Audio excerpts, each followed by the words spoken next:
بص يا باشمهندس، الكورس ده مش معمول علشان يديك اوفر فيو او يفهمك بس الكونسبتس. الكورس ده معمول علشان يجهزك تبقى اوتوسار سوفت وير انجينير محترف، تقدر تشتغل على اكتوال بروجكتس في اي شركه اوتوموتيف حقيقيه. احنا هنا مش بنشرح نظري وخلاص، احنا بنديك ريفرنس تقيل جدا معاك مدى الحياه، تقدر ترجع له وانت شغال في اي وقت.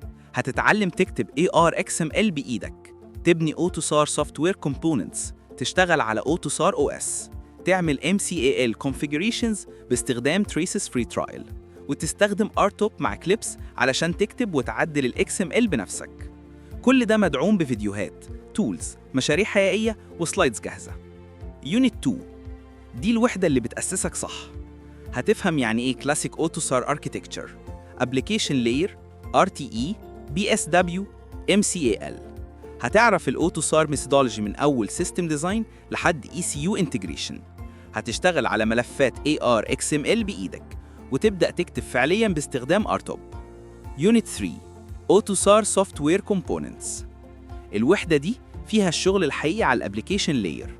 هتبني أنواع مختلفة من SWCs، Atomic، Controller، Sensor Actuator، تشتغل على Ports and Interfaces، Sender Receiver، Client Server، تبني Composition Modules توصلهم بكونكتورز، تتعلم Runnables وتشتغل على RTE Events، وتفهم الأوتوسار Types والداتا Conversion.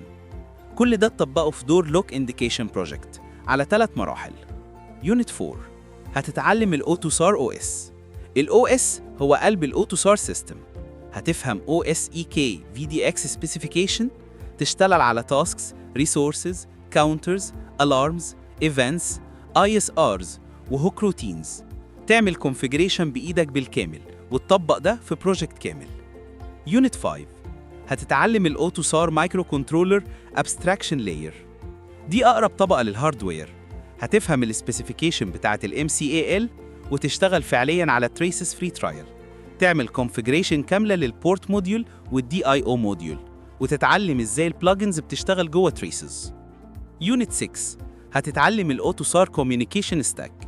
ده جزء أساسي لو بتتعامل مع كوميونيكيشن.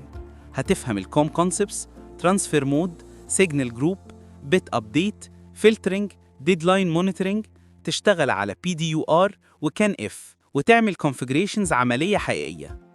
يونت 7 هتتعلم الأوتوسار ميموري ستاك. ده الجزء اللي بيتعامل مع ال NVM Non Volatile Memory. هتفهم الستاك ستراكشر وتعمل ميموري كونفيجريشن بإيدك. يونت 8 هتتعلم الأوتوسار دايجنوستيك ستاك. ده خاص بالتشخيص. هتفهم DCM Diagnostic Communication Manager، تشتغل على كونفيجريشن حقيقية وتطبق الكلام ده فعلياً. يونت 9 هتتعلم الأوتوسار كريبتو ستاك. ده الستاك الخاص بالسكيورتي، تفهم فيه إزاي الكريبتو موديولز بتشتغل جوه الأوتوسار. يونت 10 هتتعلم الكام بروتوكول. ده البروتوكول الأساسي لأي ECU communication، تفهم فيه arbitration، bit stuffing، frames، errors، وتشتغل على tools تعمل بيها سنوب وتحلل كان messages. يونت 11 Network Management Stack، آخر وحدة لكن شديدة الأهمية. هتفهم النتورك مانجمنت موديول، sleep states، message repeat، ready sleep وغيرها، تعمل configuration كاملة لل NM موديول. كل اللي اتعلمته هنا مش بس تدريب، ده ريفرنس كامل تقدر ترجع له وانت شغال في فيديوهات، مشاريع، تولز وسلايدز، تقدر ترجع له في أي وقت.